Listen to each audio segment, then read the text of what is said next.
All right, everyone. We are back with a new episode of With Love Solé, and I'm so excited about this episode. I have one of my really good friends, Victor Schloss, on here with me today. He is a loving father, a thought leader. He is a former pastor and now an executive director for a senior living community. Victor, welcome to the show. Thank you for being here. Yeah, it's an honor to be here. So that I rock with you. So I was honored to get the invitation, and of course, I'm gonna say yes. So excited to have you. And just for my community to know, Victor and I we've known each other for almost 10 years now. We go back way back. And, one of the places that we've connected on is him being kind of a former pastor and sort of breaking free from the church and, still obviously very connected to the teachings and also though kind of living them out in his way. So with that context, Victor, give the community just a little bit of your timeline. I feel like you've lived so many lifetimes in this one body. So give us your timeline a little bit. Yeah, it's true. I mean, the exact number of years or how long things have been, I'm just not good at that. But I do know the different phases, the different stages, different lifetimes. And yeah, you're right. I think I may have found you. I think it was maybe on IG, but I just remember just seeing what you were posting. It was different than what you're doing now, but I was just so drawn to it. I was like, this woman is different. And then we just started to get to know each other. And like I always tell you, this is a fact, I think you're the most powerful woman I know. But I was just really, really just drawn to your spirit, to who you are, your essence, the way you rock, the way you vibe. And so, yeah, I mean, has it been 10 years? I mean, kind of makes sense. Probably. Close. Maybe 2015 or so was when we first met. That makes sense. Yeah. Mm-hmm. Well, speaking about timeline, 2015, so that was one of my many rebirths. That was probably the most recent biggest one. Aside from the one I'm going through right now, which feels like another one. But I had just come out the church, just fresh out the church. There was more of an identity crisis at that point because I knew it was within me in terms of being influential, being a leader, wanting to make a difference, but not knowing what road to take to make that difference. Because the road that I took, that I committed everything to, was the road of Christianity. So, I studied this text day and night and day. I preached it. I lived it fully. Check receipts. Anybody who knows me from former pastor days, I was completely with the business in terms of wanting to live it and preach it and not be a hypocrite in any type of way. But yeah, that ended for me in 2014, and 2015 is when I moved back to San Diego, 2015, 2016-ish. So yeah, that's when we connected. It was so necessary for me to meet you. So necessary for me to meet you along that journey. So I'm glad for that timing. It was good. Yeah, I totally agree. And so when did you become a pastor? So I became a pastor, again, the exact years, I don't know.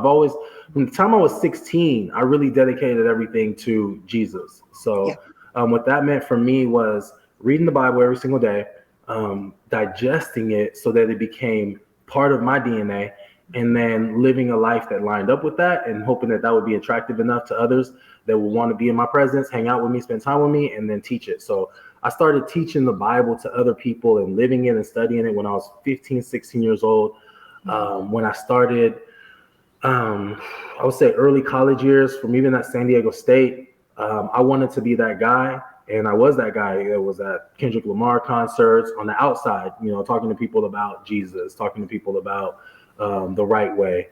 Not necessarily that Kendrick Lamar was bad, but I knew the people that I wanted to reach, the church wasn't reaching. The people that I wanted to reach were at Kendrick Lamar concerts, were at Drake concerts, were at Lil Wayne concerts. And I wanted to be that spiritual Christian guide to those type of people. So that was 2001, 2002, 2003. So that means I probably started pastoring full time around 2004, 5-ish. So yeah, I started pastoring at the largest church in San Diego. Oversaw like college, high school, junior high, church of 14,000. From that, broke off from there to start my own church. And then I was overseeing the church planning of 30 something other churches from Southern California all the way down to the border. So wow. God, I love listening to your story. And I actually didn't even realize how big your church was. That is like a massive, major church. That's incredible. Yeah, it was huge. For me, it's really not so much about, I've never been somebody who cares about fame, but I care about influence, care about impact. And so definitely. that's really what it was about for me. Yeah. But yeah, to quantify it, the church was large. It was large. Mm. I mean, in the Christian world, it's another little subculture too. So I did a lot of traveling. I mean, twice a month I was gone, teaching other pastors from St. Louis to Brooklyn to Atlanta, all over, on how to create churches that look like the people, connected with the people. But again, it was just through the lenses of Christianity. Mm-hmm. Yeah.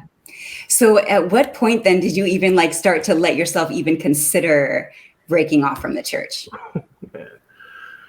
Again, I don't think there was one specific point. It was so many things, right? So like we talk about having different lifetimes. I felt myself shifting. I felt myself changing. And I felt that I couldn't change within the confines of Christianity because it's very specific. Mm-hmm. It's very like to the point of a pastor must be the husband of one wife, right? Or must not. And I remember this one verse that says, specifically in 2 Timothy, I think it's chapter 1 or 2, talks about like your children have to abide by the scriptures, you know, for you to qualify to be a pastor. So like Christianity is very specific of who's in and who's out, what's okay and what's not. And the more that I began to travel and really part of that connect with my roots, even outside, actually now I'm thinking, talking to you, I think one of the biggest points was when I went on a mission trip to Africa. That was probably, I think, 2013. And I was so envious of them. And yet I was coming over there as the American, as a Christian with all the answers. But they had a joy. They had unity. They had a connection with each other. They had authenticity. They had peace. The only thing that they didn't, that was messing them up was a distraction of I want to be like the US, right? Because there's money there. And I remember talking to one of the pastors, like, you guys don't have to be like us. Like, we want what you guys have. We're pharmaceutically addicted, depressed. You know, we got everything you think you want, but you guys have everything that we really want. So I think it was that trip to Africa. Oh, and then prior to going to Africa, on the way there, I went through London and did a quick trip through the UK, and looking at all the monasteries, all the places of great theology for me that I studied as a Christian were now museums. So I was like, why does this truth have an end to it? You know, why is it not living anymore? Why is it not existing anymore?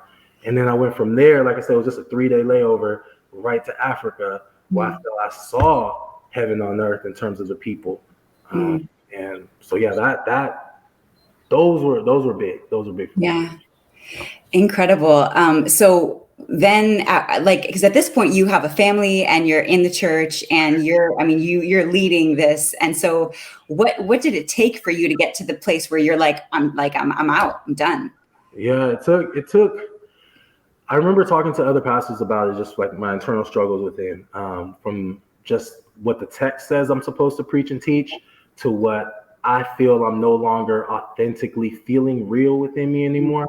Yeah. Like, you have a medicine cabinet and these medicines, they're not working for me anymore. I'm still sick or I'm still empty. Yeah. And them just popping me another medicine. Read 2 Thessalonians 3:5. It just wasn't working anymore. And then so I got into a mode of, well, it's not about you, Victor. It's sacrifice. So I sacrificed myself. I sacrificed. Yeah. Nobody was really listening to me. I sacrificed to the point where I had this internal war within me that was just so loud I couldn't numb it. I couldn't silence it. I couldn't get out of the situation that I put myself into, from a church marriage, married to the church, committed to the church, to a marriage that was 100% about Christianity, but yet my Christian ties to it were beginning to fade.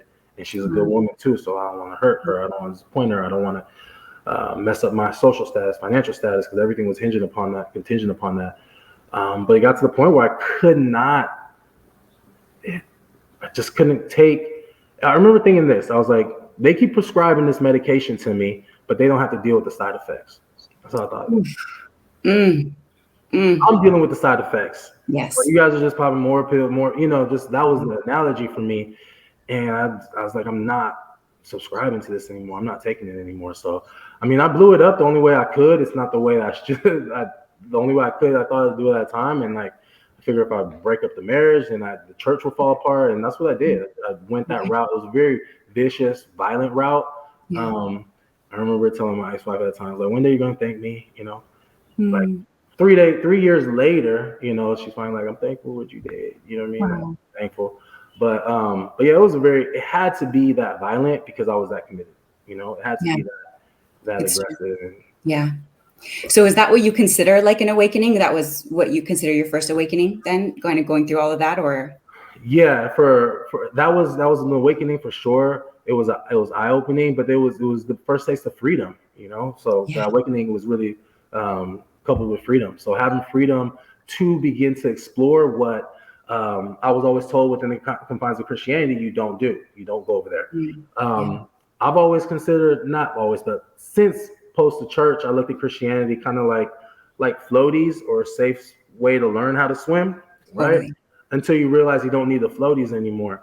And so the awakening moment for me was like, okay, I don't have these floaties anymore, and I'm not drowning.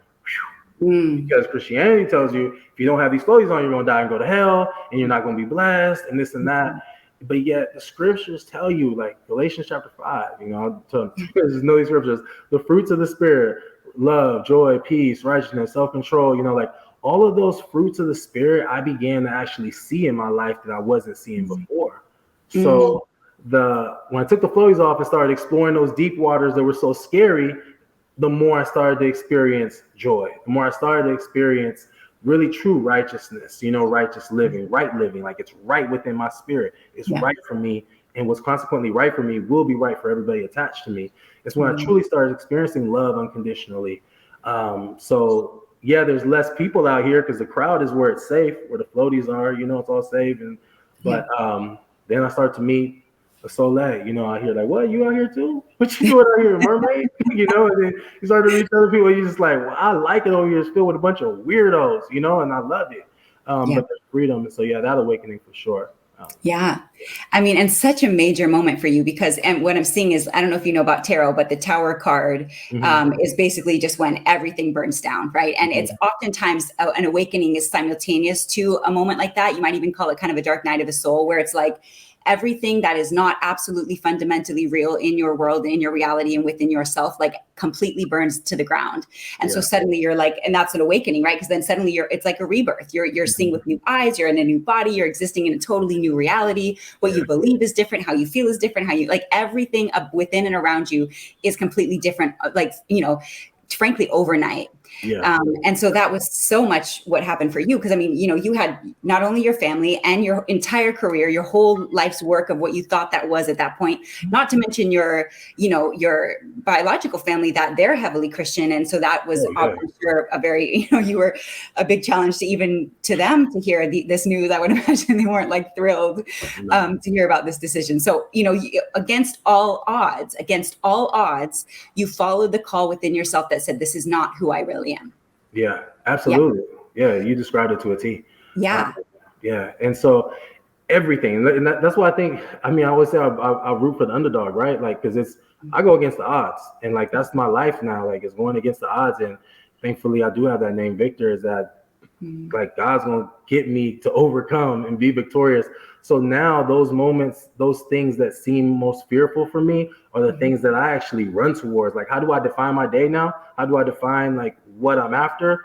Okay, well, where do I sense fear in my life still? Because that's still what's mastering my life. And I realize that is the portal to more awakening, to more rebirth, to more brand new. So yeah, I embrace it now because there is no real fear anymore. Like, that's an opportunity for transformation. I mean, there's growth, but then there's like transformation. And transformation comes through those awakenings, going through that fear. So absolutely. And fear is such a key component that you have to clear out, which is so ironic to me that there is so much fear in religion, that it's used in a way to, corral people in a certain direction. And yet fear to me is the ultimate spiritual warfare, because fear blocks the highest versions of love. Fear and love are like on the opposite end of the spectrum. So where there's full fear, full love cannot exist.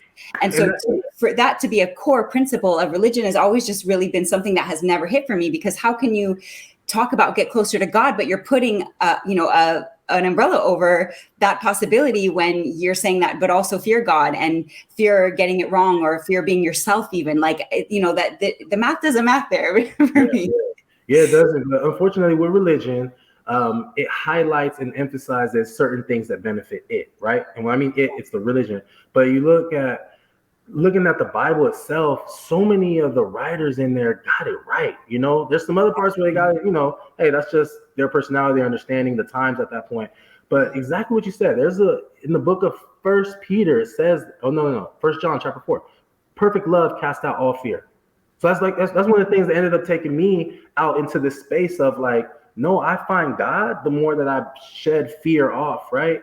Like God and fear, they can't simultaneously exist. Love and fear cannot. And then judgment, and love cannot, because judgment is attached with fear, so like all that stuff, that's what I'm saying. Like the Bible itself, certain truths in the Bible that people don't talk about because they don't support the religion of it. Yeah. But the Bible itself broke me free from the religion of the Bible, from the religion of Christianity. But a lot of people don't really read the Bible. I get it. But I did.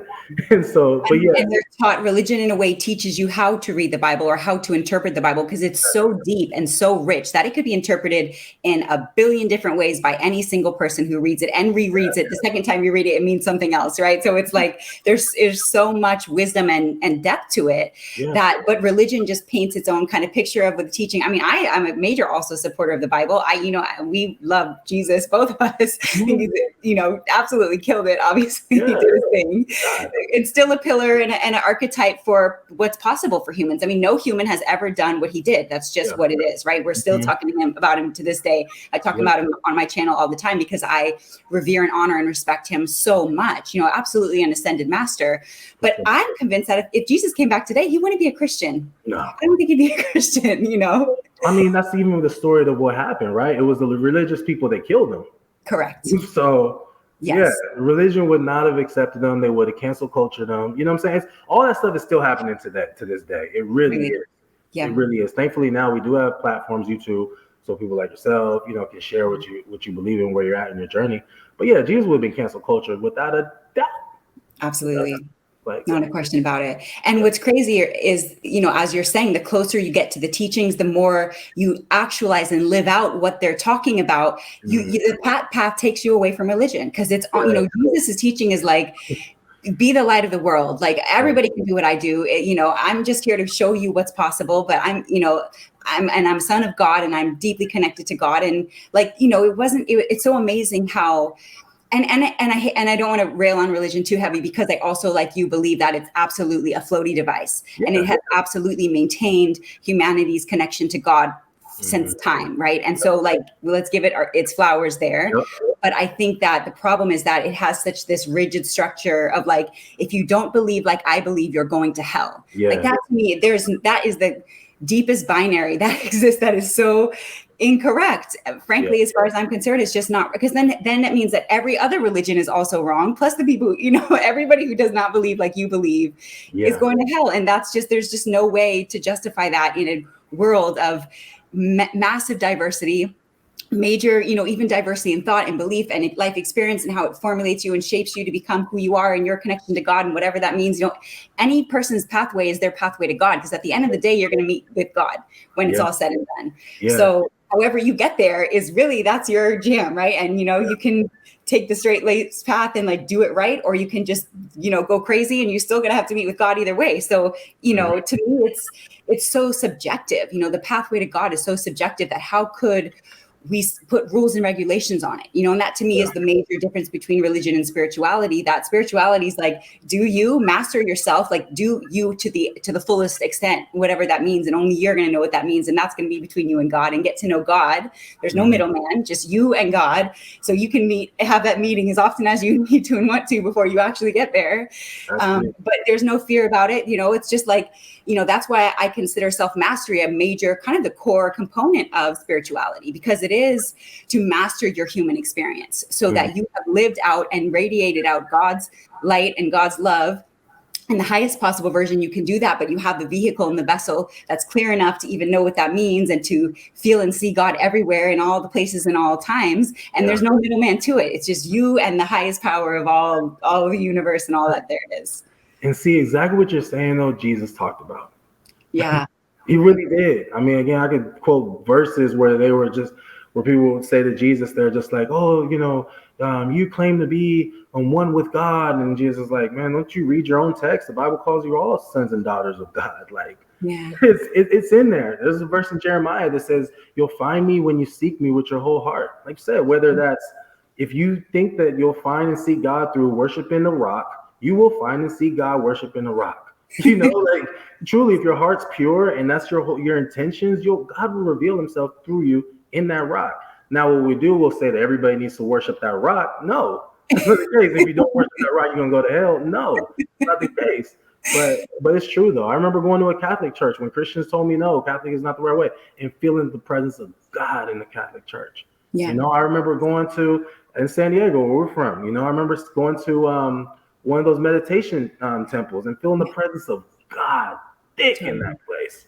Absolutely. You know, and then I was in Puerto Rico in the ocean by myself, feeling the presence of God thick in that place. Yeah. You know, so absolutely. Yeah. It's that your own energy invites that in and is available to it and is in the divine conversation that's always possible, you know. And I think nature is one of the best places to really reveal that to you. And being on Hawaii this past month, I've just been like so deep in that connection. Even last night, one of the things here is the answer, you know, they're pretty quick to like make their trail in the house. If you leave like anything out at all in any little crumb, there'll be within 30 minutes, a massive ant trail just, you know, doing that. You know, before I like cleaned them up last night, I was just watching them, just witnessing them. Like the organizational power of nature is like absolutely mind blowing. Like these tiny little ants, like how do they know? And how do they find this? And then how do they communicate that? You know? Yeah. But nature is such a great teacher, such a great teacher of just the organization, whatever you consider God, you know, and it takes the cap off of what even God is, you know, because I think the other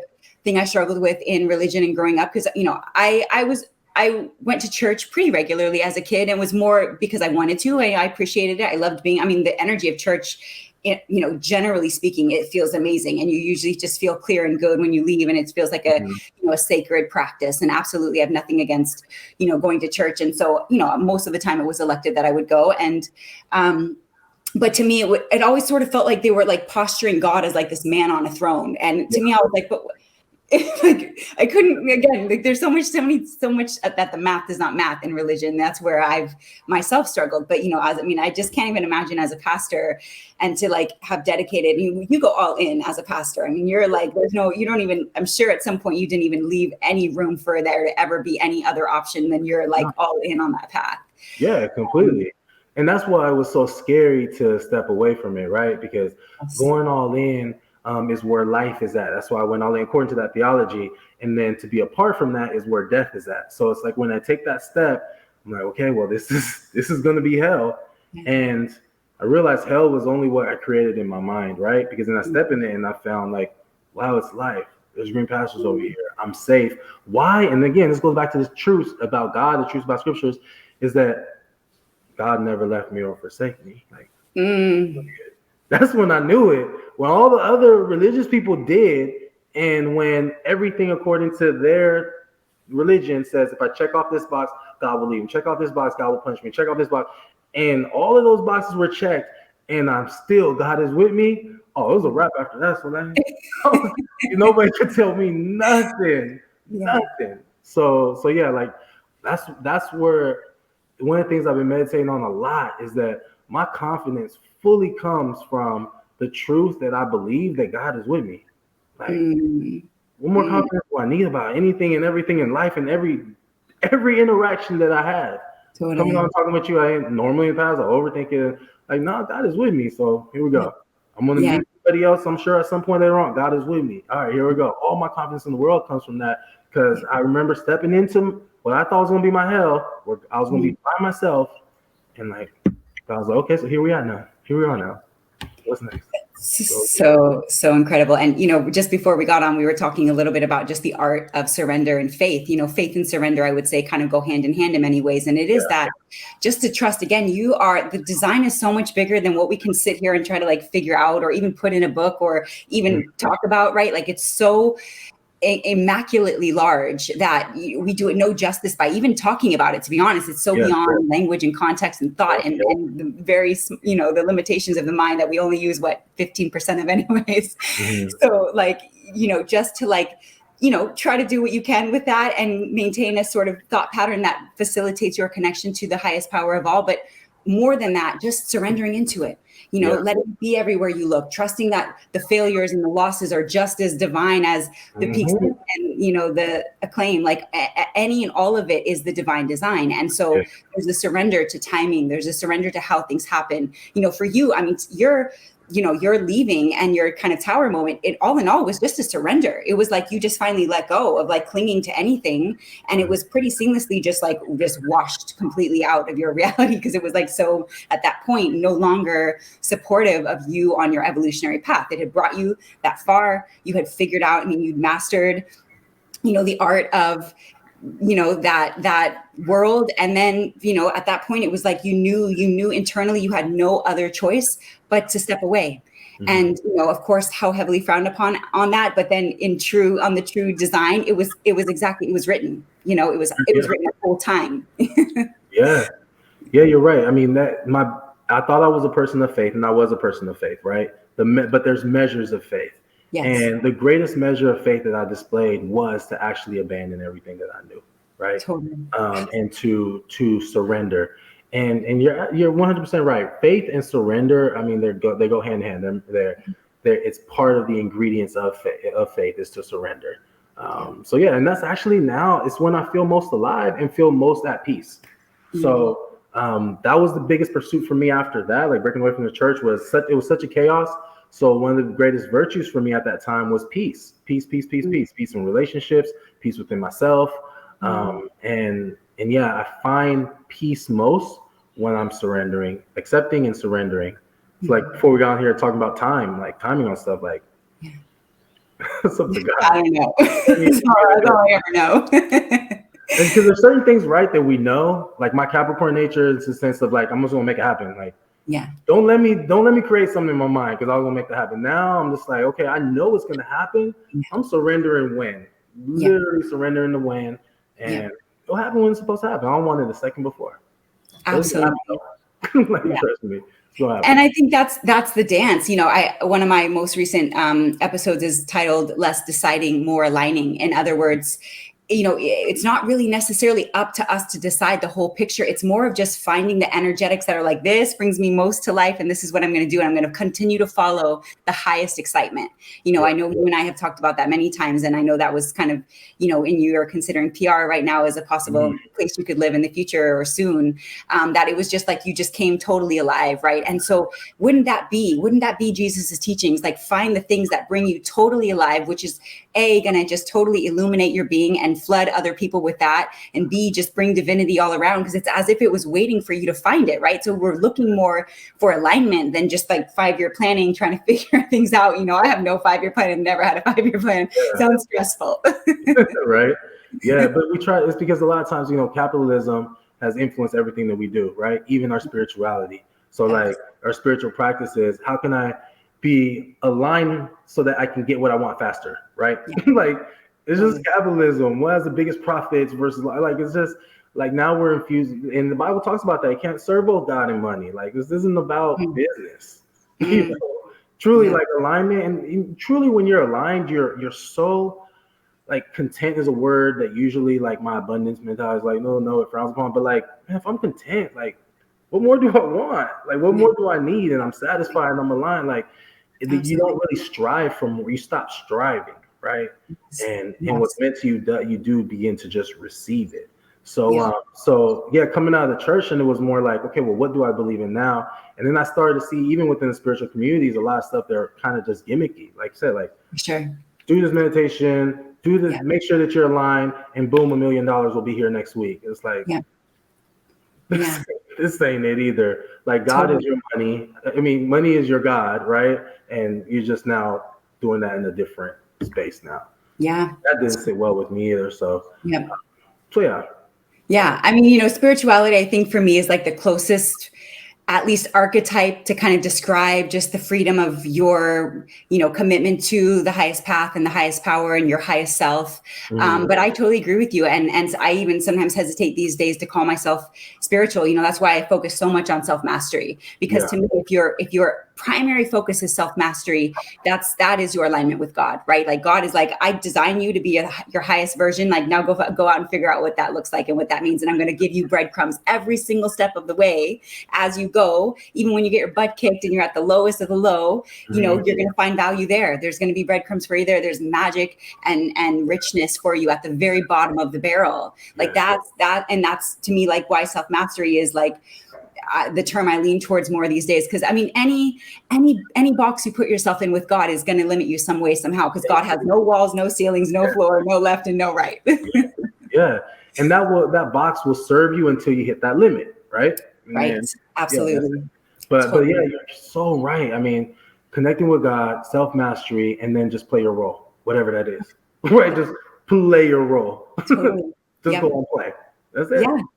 Yeah. And which you, I mean, to give you your flowers, have done just masterfully, because again, the courage it takes to do what you've done is, I mean, it's remarkable, really. I mean, it's not something most people would have the courage to do. They would live their whole lives going against that inner call, that to know what they need to do, but just because of what the society would say about that, what your people, what you built would have to say about that, you know, most people wouldn't dare.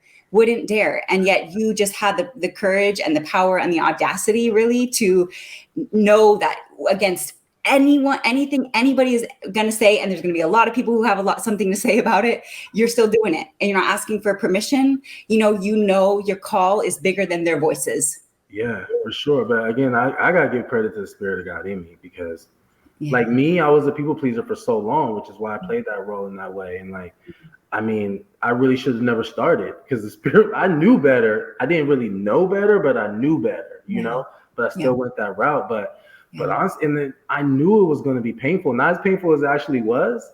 So all I say, I just really can only give credit to God, like the Spirit of God in me, because I don't know. I mean, now I know the results, so hell yeah, I'll do it over and over again, right? But I can only give credit to the Spirit of God. Yeah.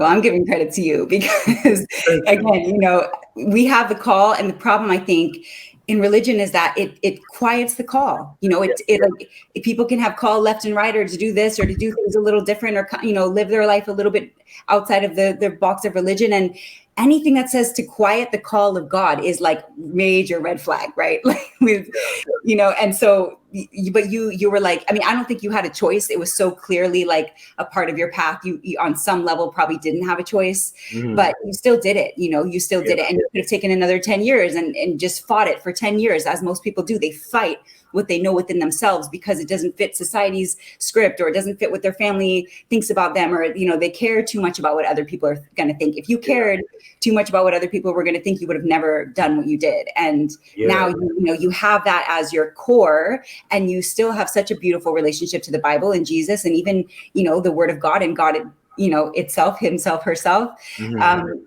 But in a whole different context now, right? Like you can even, I remember seeing recently that video you had posted about, you were outside of somewhere and there was a pastor out there, and you kind of went like bar for bar with him with verses. And it was so dope, because you can talk to them in their language and use their verbiage to help them see, you know, extraneously how they're trying to funnel and channel what to fit a certain narrative is not beneficial to what's actually being said here, right? You're like, it's so boxed in. I'm talking about that video. I remember that. Yeah. And I think where I'm at now is like, in times past, as a pastor, my purpose was, or as an evangelist, was to convert, was to save, right? And then it's kind of like what we just mentioned. I'm just going to play my role. So like that pastor he was just playing his role. I felt called by the Spirit at that moment to play my role, you know, and to just let him know, like, I don't know what the results are with him, whether he changed his mind, but I do know there's no way, because I was him at one point, there's no way somebody's going to talk to me the way that I did him and that not sit with him, even if I just planted a seed, or somebody else heard it. Again, I'm just going back to just playing my role. And it got to a point where I felt in Christianity that role of being a pastor is just dead. Yeah. It was just dead. And I didn't know it was within me. I didn't realize that I had the courage to be like that. And so now, like you said, though, anytime I'm in a fearful moment or thing, I go back to those moments where I'm like, I got the courage to do this. Is nothing, right? And again, my courage comes from the fact that I know God is with me. So Mm. Mm-hmm. Oh, God is with me. So true. It's so beautiful. So yeah, and even I know God is with me. Again, I don't measure what's right or wrong by the results of it. That's the other part too. Like the Mm-hmm. result of what I Right. did Yes. was a church doesn't exist anymore. People are mad. People were hurt. But like Mhm. that's not how I judge whether what I did was godly or not. Yes. Yep. Follow God, right? Absolutely. And Absolutely. because even if I stretch it out, people now trickle back in my life now, from a Mhm. long time ago, and they're like, Mhm. bro, can we talk? Can we, real low key, don't want Yeah. to make it too public. Like I already know what's going on. Yep. So, Yeah. so yeah. Thank you though. I appreciate that. And I do need to own that a little bit more because it is my identity. It is my Yeah. nature, like to be that Mhm. courageous because I do Yeah. find myself identifying with that courage. And it's where I feel most alive. Yeah. I mean, it's your ministry. Like literally, that's your ministry. And I think that if you're really committed to the divine path, you play many roles and your role switches and you transform them. I mean, that's why I say I feel like you've lived, and I certainly say for myself the same, that we've lived many lifetimes in this one body, right? Because sometimes I'll circle back with people who knew me, like even in college, say, whenever, however long that was ago. And I'm like, I don't even remember her. Like, I don't even know who you knew. I If have a you asked different me about 6 months ago, I knew barely. Yeah. literally. Yeah. And, which is ironic because of course in our society, they use "you've changed" as like an insult. And I'm like, thank you. Like, of course, absolutely. Yeah. Yeah. And so that was one of the things that we both have had this call within us to keep evolving, keep growing, keep growing. And that's why for me, Christianity had a ceiling to it because you're not supposed to grow. You're Mhm. supposed to remain faithful. And that's what's celebrated because faithful parishioners, faithful people are the people that they know they can rely on their money, they know they can rely on their talents, they know they can rely on their volunteerism. And so it's the ones that keep expanding, that keep being inquisitive. And that's just how I'm wired. Like, we're gonna check every time you and I check in with each other, it's a different person. It's a new version of you, it's a new version of me. That's just facts. Yeah. And that's how I love living life like that. Yeah. Adventure. I know. And talk about roles. Like I mean, even in our relationship, we played many roles for each other. And I think that we do that in so many ways. I'm sure as a father, your fatherhood and how you relate to your children is constantly evolving and changing Oh, as they evolve and change. I mean, you to stay the same is the opposite direction of what you ever want to do. And I understand that there is some human nature to desire constancy and continuation and like comfort, but to me, I never seek comfort, and in fact, though I'm nowadays more comfortable in change and, yeah. the excitement of newness and, Newness, yeah. trusting my path and letting go of planning and all of that. Like that to me is comfortable now. I'm just riding the wave, the river of life. And I have no desire that it needs to be anything other than what it ever is at any moment. I think that's faith, Yeah. right? That's faith. It's change. Change is the one constant. Yes. The only constant is change. So Yep. to go against change is to go against the true natural law, the divine law. Change is like the divine law. Everything changes at all times, constantly and forever. Like that's just how that is, especially us as humans. Yeah. But the roles that we play and how we fit, and then therefore how we relate to each other. Because as you play one role and you meet someone, and then your role shifts and transforms, and so you meet them again in a different space in a different way. We're constantly reintroducing ourselves within our relationships, within our families, within all of our spheres. And so if you're not doing that to yourself and giving yourself that space to change and grow, then you're doing your sole purpose a disservice to me, because, again, you have to let yourself transform as many times as you possibly can, to me, to become just the butterfly of just the full lightheartedness where you can walk on water and, Come on, let's go. Yeah, seriously. So, I mean, with that though, do you feel like you sometimes intentionally put change in your life, or you want change to come because you're just like you said, you're more comfortable with the change. So when you have something that's familiar too long, or a space that's too familiar, you're like, no, I got to create some change. I have actually sat with that question of myself more recently, because I've been through such massive change for like over a decade now that, as I was even pulling out of Austin, I really was like reflective on that question. Like, am I creating now unnecessary change? Because I'm also at a place in my life where I do want to build some roots, and I am calling in, a husband and a family. So I want to be clear about that. And I want to create my reality to fit that desire. And if nothing else, I can feel that coming. So I am very aware of that. But I think for right now, the answer was still very clearly that no, that wasn't like my move out of Austin, for example, was not that, just because Austin was cool, but it wasn't like my place by any means. I have like many other places that are much more my place. If I'm going to root somewhere, it would be one of those places. But that's a great question, because that's the other piece of it, right? Is that we exist in certain ways for certain time periods that fulfill and satisfy the mission. And then we have to let that change. And so we have to be very aware of maintaining the constancy of even our relationship to change, because at some point that has to change, right? So then we have to be able to root down and do less, whatever, moving around or whatever you're used to recreate your reality around what you feel the call is now. So good question. And I think we're shifting always our relationship to all things. And that's the true spiritual path, is that you don't even define yourself. That's why even defining yourself as a spiritual person, right? As any label definition that you use to define yourself in some way is going to maybe kind of limit you to what that thing is. So to let there be just this true identification only with the highest path, and trusting that that's always going to be shifting and changing as you evolve into, more of yourself.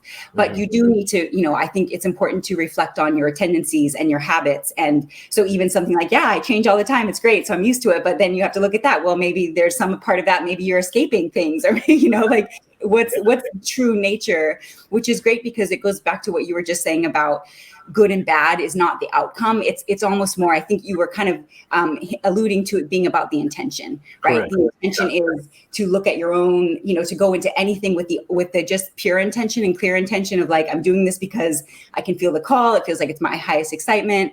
It's also aligned with what I know I'm calling in, or what I feel coming towards me. But, intention is so much of the key, because the outcome isn't even about you. And what we think is bad is oftentimes just exactly what needed to happen, right? Exactly. Yeah. No, you're spot on. And so, I do ask that for myself, somebody who's been, like I said, I think in the last 4 or 5 years, we both said, so where do you live now? So, we're both saying this to each other.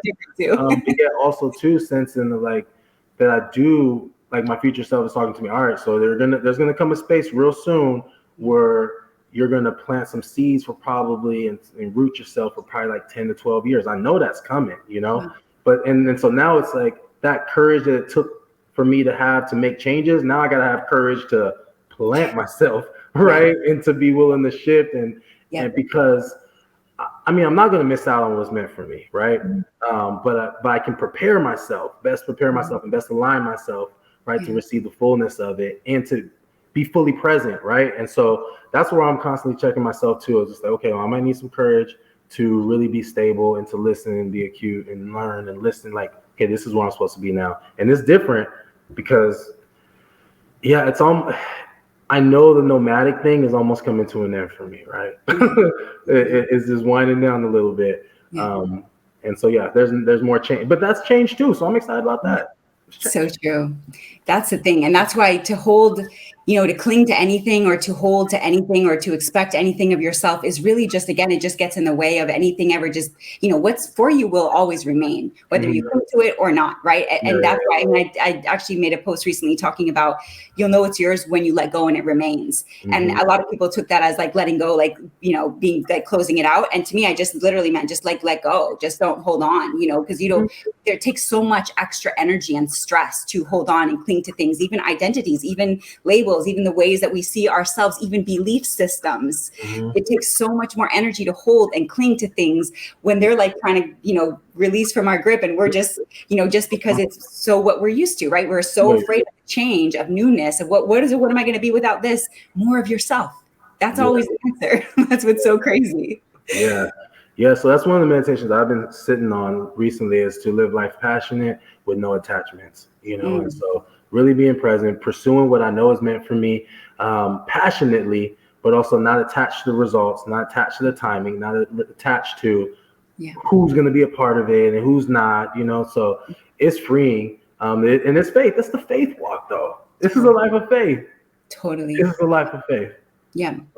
And to me, that's why, all the religions, all of them hold such depth and power and such like absolute amazing richness. Because as you're talking about non-attachment, I'm thinking about Buddhism, which non-attachment is like one of the pillars of Buddhism, just to say, I think they say like the Buddha says he has no preference for or against. In other words, it's like, whatever's clever, I'm down. This is what we're doing this now. Cool. We're doing this now. I'm down. It's like, and it's not good or bad, right? It's just here to serve you and serve your highest mission, even if it feels like the worst thing you're ever going to go through, which you will have worse things you ever go through, but they absolutely serve and support you more sometimes than anything else. They are the launching pad for you to really move into that full transformation, that full kind of awakening space. So to let go of just even good and bad, that's been another thing I've been working on more recently, because I will judge things as good or bad. And to me, I'm like, release even that. Like, obviously we want to have a moral code. It helps, and all people should have a moral code, but I think the moral code is very inherent, that you can even feel when you're like, in the red zone of what's, what at least is not serving or supporting you and or the highest good of all people. You feel when you're there. And so to even just be able to move intuitively is the moral code, right? It's within you. So then we judge less that this is good and this is bad, or, whatever it is, or, even attaching to certain outcomes of whatever we've gone into thinking something needs to be. And then it just can be what it is, right? It takes so much pressure off of these major expectations that we lay across everything, even in relationship with man and woman, to go into something, we've been friends for a very long time, and our relationship has just been that. And to go, if either of us had to go in with these expectations, it would have totally disrupted this like decade long now relationship we have of just like, I love you so much and I have such respect for you, and had either of us had like major expectations, it wouldn't have been able to bloom in the way that it has, right? So I think expectation and non-attachment is just such a key, but that is a heavy part of Buddhism. And then of course, like, there's parts of even Islam that I think is amazing and powerful. I mean, I think you can pull from any religion the truths, and oftentimes all of the truths just mean at love. Yeah, they really do. That is, well, I mean, that's what it teaches, right? God is love. And you talk about awakening. I remember, because I studied the Old Testament a lot, I was always fascinated to hear Jews and their perspective of the Old Testament. And I remember I met this Jewish lady. She was in Vegas. We're just sitting at the pool, just talking. I found she's from Israel, and I, like you, came out of good and bad, and I still struggle with that, But she told me she didn't believe in good and bad. Judaism doesn't teach that, and they actually teach that everyone does what they genuinely believe is right in their own eyes, even the people that think that they know better, but they do something else, it's because the truth is they're doing what they think is the right thing to do, or they have the tools or the ability to do. And that's why I appreciate what you do. I mean, you teach, because that's what is lacking. A lot of times people do not know any better, so they don't really do better, or they don't have the tools to do better, or that encouragement or that voice. And that's why your voice and your teaching matters so much. Because though it may seem habitual, it may seem like it's, well, you absorb it. There are millions and millions and millions and millions that don't, Yeah, it's true. So teaching is so important. So important. Yeah.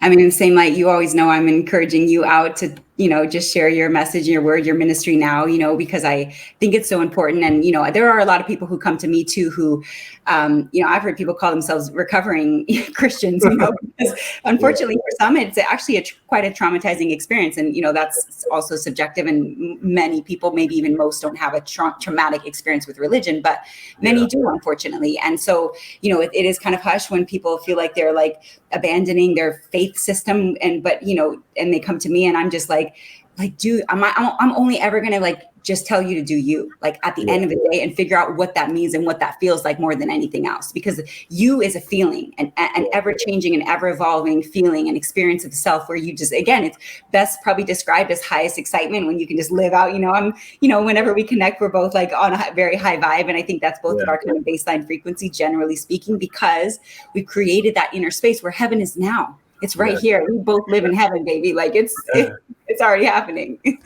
Yeah, I completely agree with you.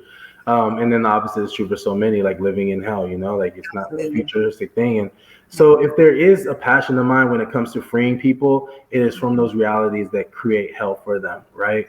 And realizing that, yes, you can be free from Bob Marley say, free yourself from mental slavery, right? And it does create this heaven on earth, because I love my life. Yeah. I do. And it has nothing to do with the stuff that I have. Like it is the fullness of God, right? Me walking in that, learning that. It is self-mastery. Like it is enjoying the present. It's enjoying, I know what's to come, thankful for the past, all of it, everybody that played their role. Like life is beautiful. Life is good. It's so good. It is heaven on earth for sure. It is. I Yeah. love it. Yeah. I might have to end this right there because that's so, because I just, to me, and I think that ultimately the best way to lead and teach is with your own life, right? And so when people come into our energy and they can even just have any conversation with us and just feel that vibe of like, this feels good, like they get something right. I feel like that was the true Jesus mission of just live in the full experience where if they even are in your presence, they're being healed. They're being awakened, right? You offer energetically, constantly an opportunity for a rise in self and in consciousness and into the highest powers and the highest life experience. So, I think that's where you and I know that's where we first really aligned of just sharing, like, it's so, like, life is so amazingly good, incredibly good, even when it's bad, right? Like even always, always, always, and in all ways that heaven is here now. And so the work is to create that right here, share that with everybody, as reach as many people as you can, but in all the ways, right? I mean, maybe YouTube sort of, but also at the grocery store, and also when you're getting your oil changed, like as a father, especially, like in everything that you do and all the hats that you wear, all the roles that you play, you're sharing the possibility for heaven to be here now. Yes. I mean, that is my mission. Because that's one of the things I love so much about being a father, having the consistent love, and being consistent in my kids' lives, so that I do have the respect of their ears and their heart, in their minds, and taking every opportunity, every phone call, every car ride, we teach now, like putting Kendrick Lamar on, and like, man, listen to what God is saying through this dude, just allowing them to see the fullness of it. That's just what I love about being a dad, that I get to influence these lives. But, yes, these are the ones that have been entrusted to me. But like you said, it's the same at work. It's the same at the gym. It's the same everywhere. Every interaction, like you're going to taste it. You're going to taste that life is good. Absolutely. And I can attest, I remember the first moment I met you, it was just like, it was just that, and I think it speaks for itself. Again, teaching and helping and trying to explain and put things into context is great. But to me, true version of success is exactly that. To me, you've made it. Like, you can retire now if you want to. No, it's true, though. My kid, I do talk to them about it. I'm like, you guys know I don't mind dying, right? Like, yeah. I'm really not afraid. Like, I'm really not. But just know that my life, honestly, so I tell you all the time, I'm so thankful for you. Every interaction that we've had is it's amazing. Continue to shine your light even brighter. I'm just like, how's this woman getting brighter? She loves it yet? Like, how do you do it? But no, I appreciate it. And you've always said, hey, I'm just a mirror to you, So yeah, thank you, Victor. Likewise, 100%. Tell the people where to find you. What are your handles on socials? Oh, yeah, it's real simple. So my name is Victor Schloss, VictorSchloss. You can find it on Twitter or IG. So. Amazing. Awesome. Thank you sincerely for your time, energy, just for being you. Like, I see you, I have the major mad respect for you. I love the way that we've orbited for so long, and I'm super deeply thankful for our friendship and just you as a person. And I know you have so much more to do. So I take back that you can retire because you got No. Yeah, I do feel like that. I can, but there's still so much more. Yeah, you got more roles to play. But thank you, Victor. Such an honor to have you. We'll see you soon. All right. Sure. Okay.